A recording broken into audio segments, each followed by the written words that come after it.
नमस्कार, यो विशेष प्रस्तुतिमा स्वागत छ। म विष्णु बसौला। कोरोना संक्रमणले गर्दा विश्वका धेरै क्षेत्र समस्याग्रस्त छ। नेपालमा पनि यसको प्रभाव परेको छ र सबै क्षेत्र प्रभावित भएको छ। सञ्चार क्षेत्र, पत्रकारिता क्षेत्रमा पनि यसको असर परेको छ। हिजो मात्र एउटा सर्वेक्षण सार्वजनिक भएको छ। सर्वेक्षणको प्रतिवेदन सार्वजनिक भएको छ। कोरोना संक्रमण कोभिड-19ले नेपालको पत्रकारितामा पारेको प्रभाव सम्बन्धी प्रतिवेदन रहेको छ। यो नेपाल प्रेस इन्स्टिच्युट र वनमत विश्वविद्यालयको सहकार्यमा तयार भएको थियो र यसले सञ्चारकर्मीको अवस्थाको विषयमा केही विषयहरू प्रस्तुत गरेको छ।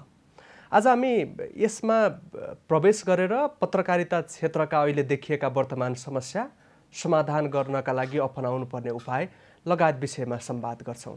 हामीसँग संवादको लागि अग्रज पत्रकार, नेपाल पत्रकार महासंघका पूर्व अध्यक्ष शिव गाउँले सम्पर्कमा रहनु भएको छ। यहाँलाई स्वागत छ।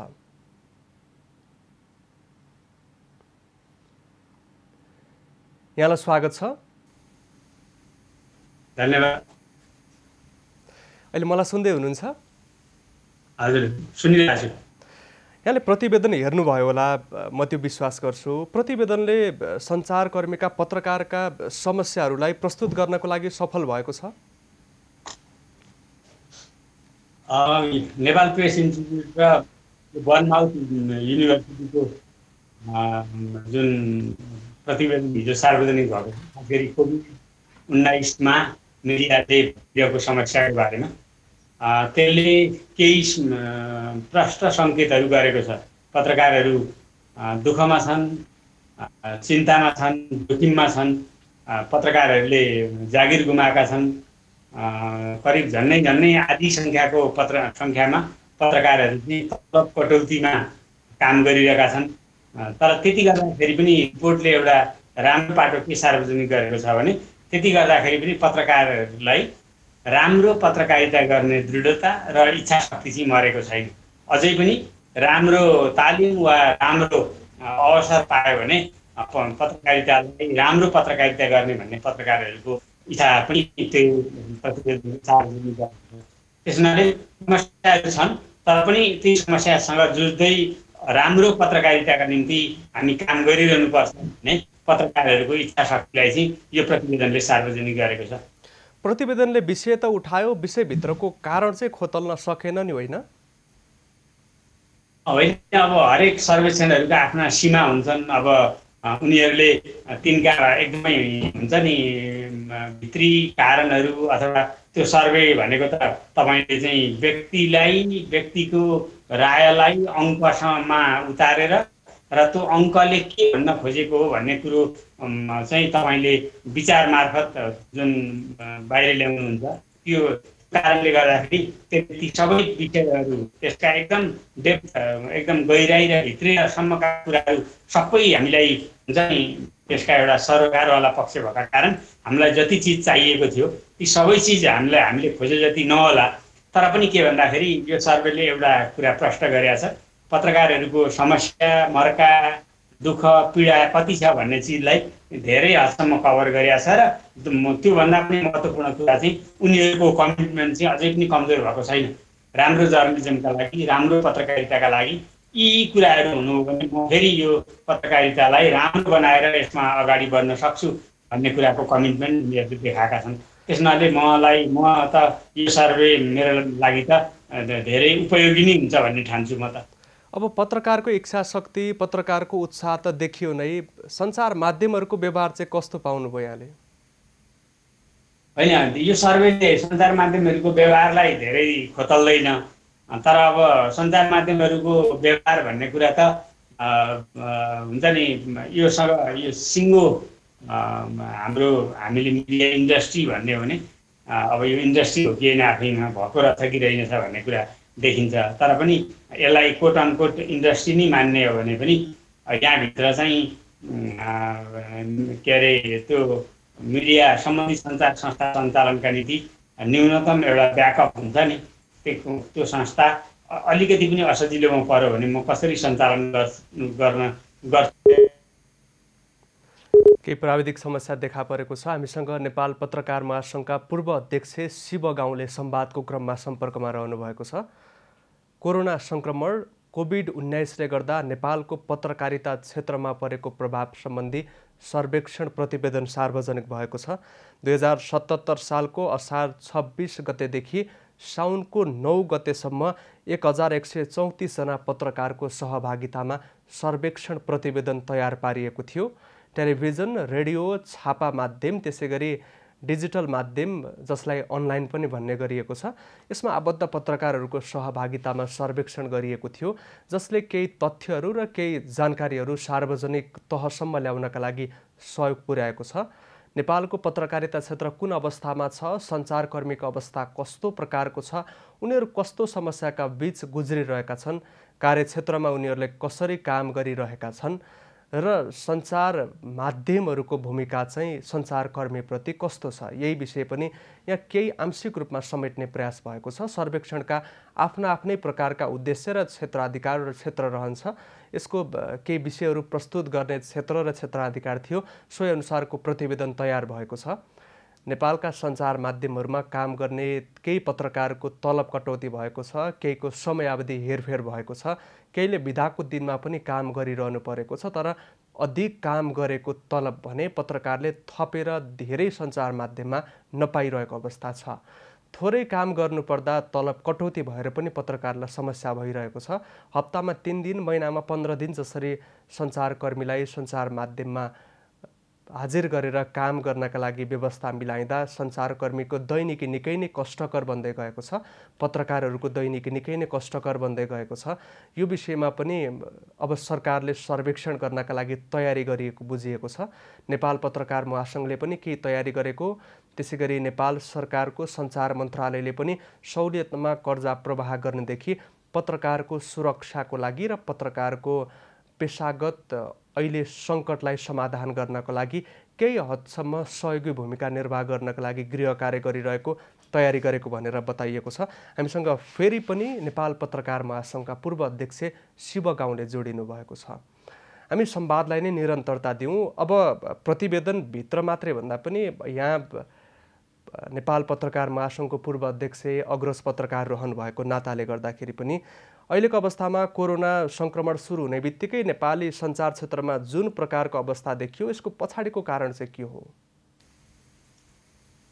मुख्यतया सञ्चार संस्थाहरूलाई चाहिँ हामीले कर्पोरेट अथवा ठुला सञ्चार गृहहरू भनेर जसरी मतलब भन्दै र बुझ्दै आयौँ, वास्तविकता त्यो भन्दा फरक रहेछ। अब केहीको हुन्छ नि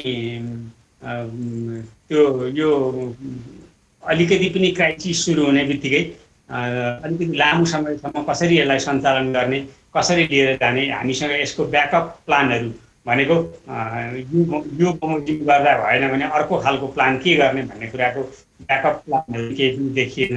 र दोस्रो कुरा भनेको चाहिँ यो अलिकति पनि समस्या आउने बित्तिकै सबभन्दा पहिलो समस्या पत्रकारहरूको तलब कटौती गर्यो, पत्रकारहरूलाई सेवाबाट मुक्त गर्यो, अथवा पत्रकारहरूलाई चाहिँ के अरे एउटा फोर्स बिलमा बस्न लगायो भने चाहिँ सञ्चार गृह सुरक्षित हुन्छ भन्ने जस्तो जुन अवैज्ञानिक र जुन गलत एउटा परिपाटी देखियो। त्यसले गर्दाखेरि चाहिँ सञ्चार गृहहरू मतलब सञ्चार माध्यमहरू पनि तिनको सार्वजनिक छविमाथि पनि प्रश्न उठ्यो, तिनको सार्वजनिक एउटा जुन इमेज थियो त्यो पनि धराशायी भयो। र त्यसको अर्को परिणाम भनेको चाहिँ धेरै सञ्चारकर्मीहरू चाहिँ के अरे जागिरबाट मुक्त हुने, तलब नपाउने अथवा जबरजस्ती बिदामा बस्नुपर्ने जस्ता परिस्थितिहरू चाहिँ निर्माण हुन पुगे। सञ्चार माध्यमहरू व्यावसायिक बन्न नसकेर छोटो समयमै यो अवस्था सिर्जना भएको हो कि यहाँभित्र पनि कृत्रिम प्रकारको देखावटी अवस्था सिर्जना गर्न खोजिएको? छुट्टा छुट्टै ढङ्गले हेर्नुपर्छ। कतिपय सञ्चार माध्यमहरूका निम्ति चाहिँ माध्यमहरू चाहिने भन्दा बढ्ता आत्तिएको देखियो, जसले चाहिँ यो मामलालाई योजना बनाएर अलिक लामो समयसम्म दीर्घकालीन नीति बनाएर हामी कसरी हल गर्ने भन्ने बारेमा एकदम मसिनो गरी गृह कार्य गरेर अगाडि गएको देखिएन। त्यसरी गएको अवस्थामा सम्भवतः यो ढङ्गको अवस्था सिर्जना हुँदैन थियो। तर नेपाली आम सञ्चार माध्यमको कुरा गर्दा चाहिँ ठुलो सङ्ख्यामा सञ्चार माध्यमहरू चाहिँ हिजो कोभिड पूर्वै पनि बलियो सञ्चार माध्यमहरू, बलियो सञ्चार संस्थाहरूको अवस्था थिएन। त्यसले गर्दाखेरि चाहिँ जुन सञ्चार संस्थाहरू हिजै कमजोर थिए तिनलाई कोभिडले त झन् धेरै एकदमै थिलथिलो बनाएकै हो र उनीहरूलाई सञ्चालनमै समस्या आएकै हो। यस्ता सञ्चार संस्थाहरू ठुलो सङ्ख्या छ, तर केही संस्थाहरू जुन संस्थागत थिए, जसको लामो व्यावसायिक इतिहास थियो, जसले चाहिँ लामो समयसम्म काम गरेर चाहिँ आफ्नो सार्वजनिक एउटा ब्रान्ड बनाएका थिए, उनीहरू समेत यसमा चाहिँ यो ढङ्गले यति छिटो आत्तिहाल्नु पर्थ्यो जस्तो मलाई लाग्दैन। यदि राम्रो सुविचारित ढङ्गले योजना बनाएर गएको भए उनीहरूले 6-8 महिनादेखि 1 वर्षसम्मका निम्ति हामी कसरी सञ्चालन हुन्छौँ, कसरी चल्छौँ भन्ने कुरामा ब्याकअप प्लान बनाएको भएदेखि यो क्राइसिस आउँथ्यो जस्तो मलाई लाग्दैन। अब अहिलेको अवस्थामा पनि 3 जना सञ्चारकर्मीले गर्ने काम करिब 1 जना सञ्चारकर्मीको काँधमा परेको पनि देखियो। अरू 2 जनाको त्यो दिनको हाजिरी कटौती, तर 1 जनाले 3 जनाको काम गर्नु पर्दाखेरि पनि फेरि उसले पनि तलब पाउनका लागि अप्ठ्यारो भएकोदेखि थप तलब नपाएको र बिदाको दिनमा समेत काम गरेको दिनको समेत तलब नपाएको अवस्था देखियो। यसलाई चाहिँ कसरी हेर्ने? त्यही त मैले अघि भने नि, हामीसँग यसको ब्याकअप प्लान भएन क्या। यो चाहिँ के हो भने, यदि साँच्चीकै आम सञ्चार माध्यमहरू र सञ्चार गृहहरू क्राइसिसमा परेको हो र त्यो हामी सङ्कटमा छौँ, तर यो सङ्कट लामो समय जाँदैन, यो सङ्कटबाट हामी पार पनि पाउँछौँ भनेर यदि सञ्चार गृहले चाहिँ पत्रकारहरूको विश्वास जित्ने अवस्था निर्माण हुने हो भने मलाई लाग्छ अघि तपाईँले भने जस्तो 2 जनाको काम 1 जनाले गर्ने र 2 जना छुट्टीमा बस्ने कुरा पनि मेरो विचारमा स्वाभाविक हुन्थ्यो होला। तर यहाँ त के भयो भने सञ्चार गृहको आर्थिक अवस्था के हो, त्यसको भनौँ न त्यो फाइनेन्सियल स्ट्याटस सार्वजनिक नहुने, जानकारी नहुने र एकाएक चाहिँ सामान्य सुरु भयो भन्ने बित्तिकै सबभन्दा पहिले पत्रकारहरूको सेवा सुविधामाथि हात हाल्ने कुरा चाहिँले चाहिँ के गर्यो भने पत्रकारहरूलाई सङ्कटमा पार्यो। सम्बन्धित सञ्चार संस्थाको प्रतिष्ठा र एउटा जुन ब्रान्डिङ हो त्यसमाथि क्वेसन उठ्यो। र त्योभन्दा पनि ठुलो कुरा भनेको चाहिँ एउटा यो प्रश्न गर्नुपर्ने अथवा राम्रो पत्रकारिता, एउटा उदाङ्गो समाजमा लुकाइएका कुराहरू उदाङ्गो बनाएर सत्ता र शक्तिलाई चाहिँ जवाबदेही बनाउनु पर्ने काम गर्ने जुन पत्रकारिता जगत हो त्यो नै अत्यन्तै धेरै कमजोर बन्न पुग्यो। अब केही व्यवस्थित बनेका सञ्चार माध्यमहरू पनि सञ्चारकर्मीप्रति, पत्रकारप्रति सोही अनुसार व्यवस्थित जस्तो देखिएर प्रस्तुत हुन सकेनन् कि चाहेनन्? होइन, मैले भने नि यो मेरो विचारमा हामीले काहीँ अब हामी सञ्चारकर्ममा संलग्न छौँ, त्यस हुनाले हामीलाई हाम्रै कुरा सबभन्दा ठुलो लाग्छ। त्यसै तपाईँले सञ्चार यो प्रतिष्ठान सञ्चालकहरूसँग बस्नुभयो भने उहाँहरूलाई आफ्नो कुरा सबभन्दा ठुलो लाग्छ। राज्यलाई गएर अहिले राज्यका कुरा सुन्नुभयो भने सबभन्दा ठुलो सङ्कट त अहिले महामारी हो, बाँकी कुरा होइन भन्ने राज्यलाई लाग्छ। त्यस हुनाले मलाई लाग्छ हामी आफ्ना ठाउँमा सही पनि हुन्छौँ, आफ्ना ठाउँमा हाम्रा आफ्ना सीमाहरू पनि हुन्छन्। तर मलाई चाहिँ के लाग्छ समग्रमा भने यसका लागि भनेको चाहिँ के अरे एउटा राम्रो अध्ययन र ब्याकअप प्लान। कुनै पनि कुरामा सङ्कट आउँदा मेरो सञ्चार गृह कसरी सञ्चालन हुन्छ भन्ने बारेमा यदि ब्याकअप प्लान नबनाउने हो भने मलाई लाग्छ यस्तो सङ्कट अब हामीलाई पटक पटक आइजानेछ। त्यसैले हामी पत्रकारहरू पनि आफू जहाँ काम गरिरहेका छौँ त्यो सञ्चार संस्थाको ब्याकअप प्लान के छ, त्यो अहिले कसरी चलिरहेको छ, सामान्य सङ्कट आएको बेला त्यो चल्न सक्ने अवस्था छ कि छैन भन्ने जस्ता कुरा चाहिँ ध्यान दिनुपर्ने रहेछ भन्ने कुरा चाहिँ कोभिडले हामीलाई पनि सिकाएको छ। अब यो त एउटा विषय भयो शिव सर। अरू पत्रकारहरूले ध्यान दिन नसकेका कुरा चाहिँ के देखियो? होइन, सञ्चार माध्यमहरूले ध्यान दिन नसकेको कुरा भनेको यो क्राइसिसको बेला हामी चाहिँ जुन रूपमा जसरी काम गरिरहेका थियौँ त्यो काम गरिरहेको बेला चाहिँ यस्ता खालका हुन्छ नि अपरझट आइलाग्ने कुराहरूका कारण हामी कति असुरक्षित कति चाँडो असुरक्षित हुन सक्ने रहेछौँ। हाम्रो श्रम ऐन, हाम्रो श्रम मामिला हेर्ने कानुन, हाम्रो पत्रकार सम्बन्धी ऐन र त्यस अन्तर्गत बनेका नियमहरू, रेगुलेसनहरू र हाम्रा सञ्चार प्रतिष्ठानहरूले बनाएका कर्मचारीसँग सम्बन्धित नियमहरू, कानुनहरू, विधिहरू जुन छन् तिनले चाहिँ हामीलाई सामान्य सङ्कटको बेला पनि जोगाउन सक्दो रहेनछ, सुरक्षित गर्न सक्दो रहेनछ भन्ने कुरा चाहिँ मेरो विचारमा हामीले आज जति हामीले पक्कै थाहा पाएनौँ कि, जसका कारणले पनि हामीलाई अरू धेरै कुराहरूमा तयारी गर्नका लागि चाहिँ मौका भएन कि भन्ने मलाई लाग्छ। अब एउटा पत्रकार पूर्ण रूपमा पत्रकारितामै निर्भर रहन्छु भनेर अब उसले अलिकति सोच्दाखेरि पनि विचार गर्नुपर्ने अवस्थाको चित्रण अहिले भइरहेको हो। भन्नाले अब पत्रकारिता पेसा यो कोभिड सुरु नहुँदै पनि एकदमै धेरै आकर्षक सेवा सुविधाका दृष्टिकोणले एकदमै आकर्षक जागिरता थिएन। त्यो यथार्थता हामीले भुल्नुहुन्न। तर कस्तो भने जसो तसो जुन चलिरहेको यो क्षेत्र थियो त्यसलाई कोभिडले झन् ठुलो गरी हमला गर्यो। त्यसैले यो हमलाबाट मेरो विचारमा हामीले चाहिँ पार पाउनका लागि बाहिर निक्लिनका लागि भनेको चाहिँ एउटा चाहिँ समग्र यो महामारी विरुद्धको लडाइँ नै कसरी अगाडि बढ्छ त्यसमा निर्भर छ। तर दोस्रो कुरा चाहिँ महामारीलाई त जितिएला, भोलि महामारीबाट हामी पार लागेर बाहिर आउँदा, तर त्यो आएपछि त हाम्रो पत्रकारिता त अहिले जुन एक किसिमले भन्दा धेरै हदसम्म तहस-नहस भएको छ, यसलाई कसरी सम्हालेर अगाडि लिएर जाने भन्ने बारेमा नयाँ ढङ्गको बहस र छलफल जरुरी छ। अब र पत्रकारिता चाहिँ सेवा कति हो, जागिर कति हो, यसले दिने प्रतिफलको दायरा कति हुनसक्छ, त्यसमा पत्रकारको महत्त्वाकांक्षा कुन हदसम्म उनले सम्झौता गर्नुपर्छ वा कुन हदसम्मको महत्त्वाकांक्षा राख्नुपर्छ जस्ता कुरा त मेरो विचारमा आम सञ्चार जगतका बौद्धिकहरूले अब छलफल गर्नुपर्ने विषय यो हो जस्तो लाग्छ मलाई। अब एउटा सञ्चारकर्मीको तलब लगातार कटौती भइरहेको छ, हाजिरी कटौती भइरहेको छ, अब महिना सकिने बित्तिकै तलब पाइरहेको अवस्था छैन, विज्ञापनको बजार साँगुरिँदै गएको छ। यो अवस्थामा अब पनि सङ्क्रमण नेपालमा बढ्दो क्रममा छ। पत्रकारिताको अवस्था के होला? अब यो क्षेत्रलाई अलि व्यवस्थित गराउनका लागि तत्कालको अवस्थामा गर्नुपर्ने कामहरू चाहिँ के हुन्? एकदमै पहिलो तपाईँको दुईटा प्रश्न छ। एउटा अवस्था के होला भन्दा मेरो विचारमा अहिले नै धेरै चिज अनुमान गर्न सकिँदैन, तर योभन्दा नराम्रा दिनहरू हामीले सामना गर्न हामी तयार भएर बस्नुपर्छ। किनभने यो बढ्दो क्रमसँगै अर्थतन्त्रको दायरा जुन सङ्कुचित हुँदो छ। अब हुन्छ नि, राम्रो पत्रकारिता हुनका निम्ति राम्रा पत्रकारहरूले काम गरेर मात्रै पुग्दो रहेनछ।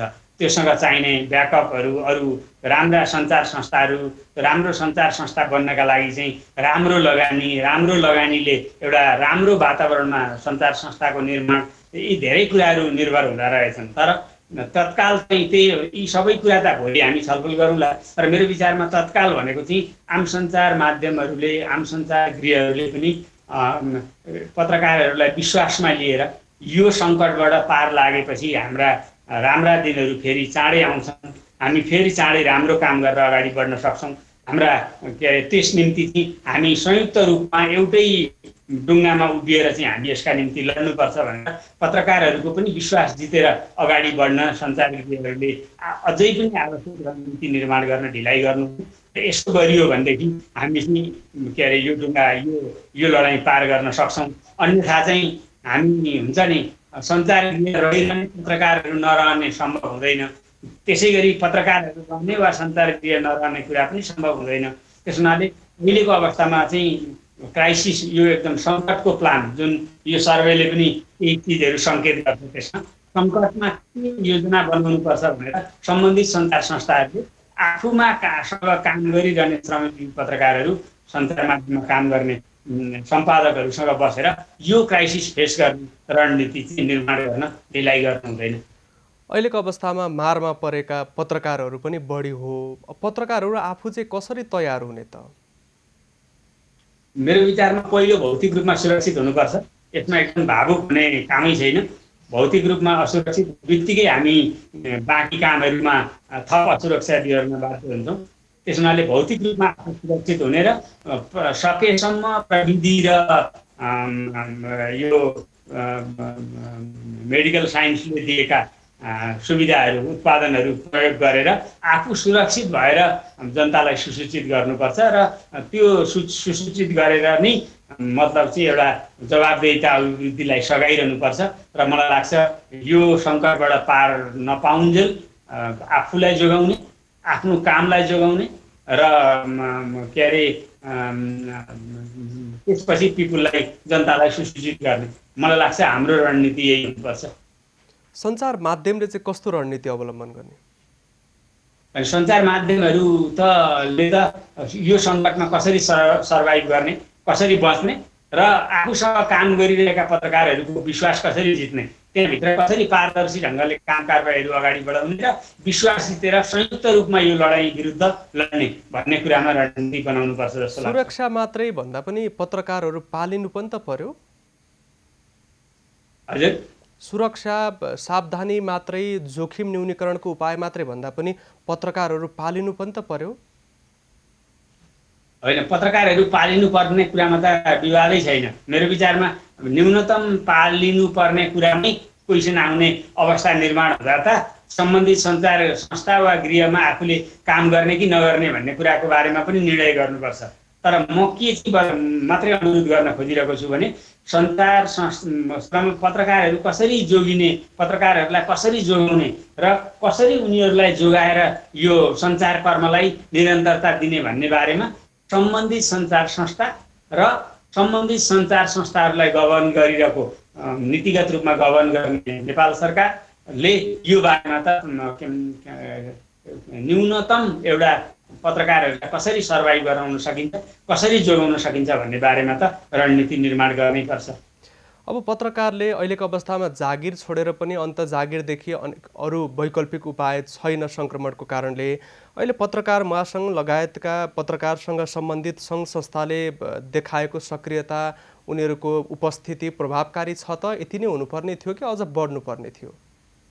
होइन, मेरो विचारमा यो हामी सबै सङ्कटको एउटा ढुङ्गामा छौँ। अब यस्तो बेलामा एकले अर्कोलाई आलोचना गर्दा मजा आउँछ सुन्नलाई, तर त्योबाट परिणाम केही पनि प्राप्त हुँदैन।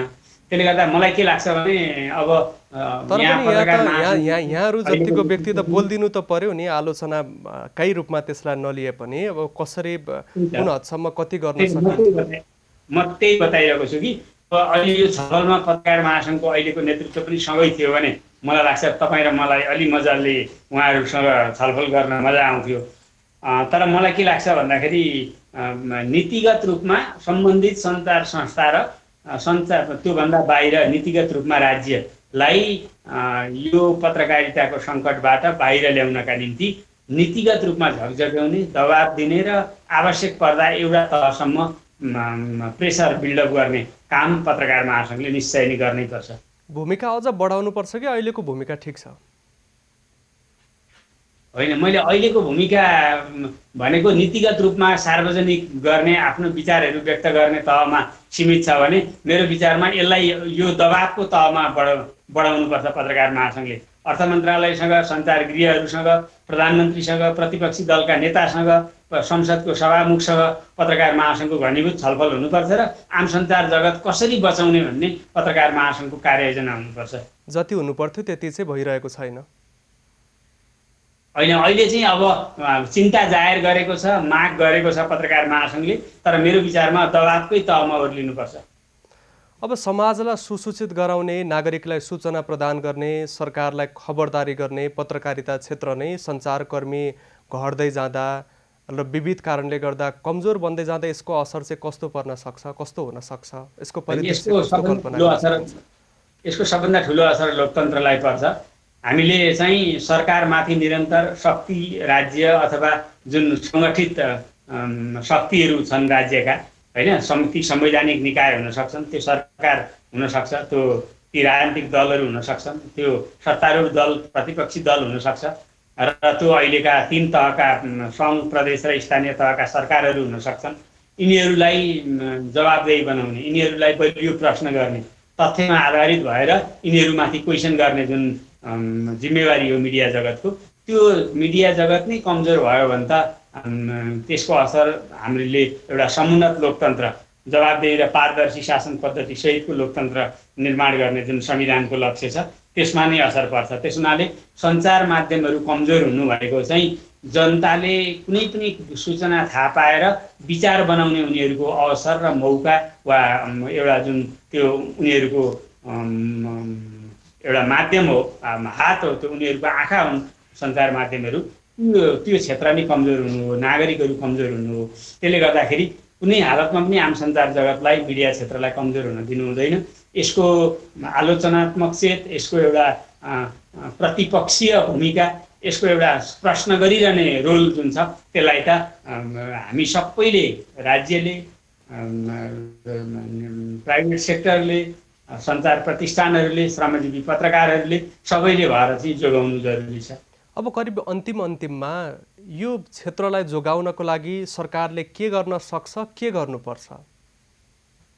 सरकारले मेरो विचारमा सञ्चार संस्थाहरू जसरी सञ्चालन भइरहेका छन् तिनीहरूका निम्ति सञ्चार गृहलाई एउटा र श्रमजीवी पत्रकारहरूलाई अर्को खालको कार्यक्रमहरू ल्याउन सक्छ।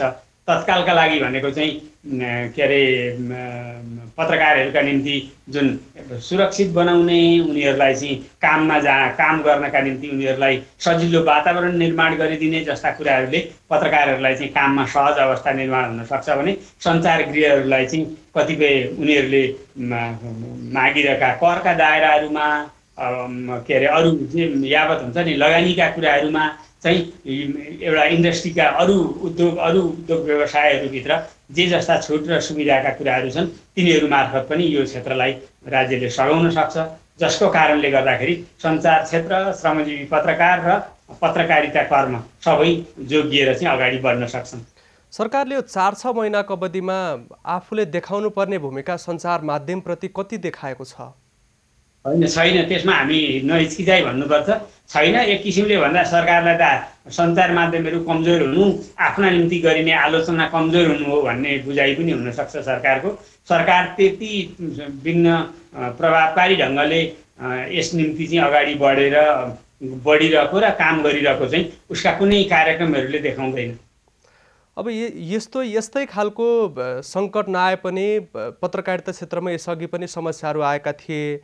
अहिलेको सरकार मात्रै पत्रकारको समस्या समाधान गर्नको लागि, केही सहयोग गर्नका लागि तत्पर भएन कि यसअघिका सरकारहरूको पनि स्वभाव यस्तै प्रकारको हुन्थ्यो? होइन, सामान्यतया सत्ता भन्ने कुरालाई हामीले कसरी बुझ्नुपर्छ भने प्रेस एउटा स्थायी प्रतिपक्ष जस्तै हो, जसले सधैँ प्रश्न गर्छ, जो सधैँ किनारामा बसेर हेरिरहन्छ, निगरानी गरिरहन्छ र सत्ताका समस्याहरूभन्दा जनताका कथाहरू बढी लेख्छ र सत्ताका सङ्कटहरूलाई पनि उजागर गर्छ, तर जनताका पीडाहरू चाहिँ उसको प्राथमिकतामा पर्छन्। त्यस हुनाले यस्तो बेला चाहिँ त्यो स्वभावैले सत्ता भनेको प्रेसका लागि प्रिय हुँदैन, अनि सत्तालाई प्रेस जगत प्रिय लाग्दैन। त्यो अस्वाभाविक पनि होइन फेरि, किनभने त्यसको हाम्रो चरित्रको हिसाबले नै यी दुई भिन्न कुरा हुन्। त्यस हुनाले यो अहिलेको सरकारले गरेन भन्ने तहमा सीमित हुनै पर्दैन। तपाईँलाई लामो 20-25 वर्ष यताका कुन सरकार भएको बेला प्रेसले कस्तो हैरानी बिहोर्नु पर्यो भन्ने मेरो विचारमा हाम्रो छुट्टै बहसको विषय हुन सक्ला। तर यो प्रत्येक सरकारका बेलामा प्रेसले यस्तो असजिलो पटक पटक भोग्नु परेको छ। त्यस हुनाले यो कुनै पहिलो पटक भएको कुरा होइन। अहिलेको सरकार पनि पत्रकारिता क्षेत्र अझ कमजोर बनोस् भन्ने भित्री मनसायको साथ प्रस्तुत भइरहेको छ त? होइन, अब सरकार के सोचिरहेको होला भनेर तपाईँले मैले अनुमान गर्नु हतार हुन्छ। तर सङ्कटमा परेको प्रेस जगतलाई उसले केही न केही ढाडस वा टेवा दिने र अगाडि बढाउनका निम्ति मद्दत गर्ने काम गरेन भने त हामी त्यो भन्न पनि बाध्य हुन्छौँ। तर अब सरकारको मनमा के छ भन्ने कुरा त तपाईँ र मैले अहिले अनुमान मात्रै गर्ने कुरा हुन पुग्छ। हुन्छ, यहाँलाई समय र संवादको लागि धन्यवाद दिन चाहन्छु। हस्, धन्यवाद। हामीसँग नेपाल पत्रकार महासङ्घका पूर्व अध्यक्ष शिव गाउँले संवादको क्रममा सम्पर्कमा रहनुभएको थियो। यो क्रम सकिएको छ। खबर भित्रको खबरका लागि हेर्दै रहनुहोला भी न्युज खबर। नमस्कार।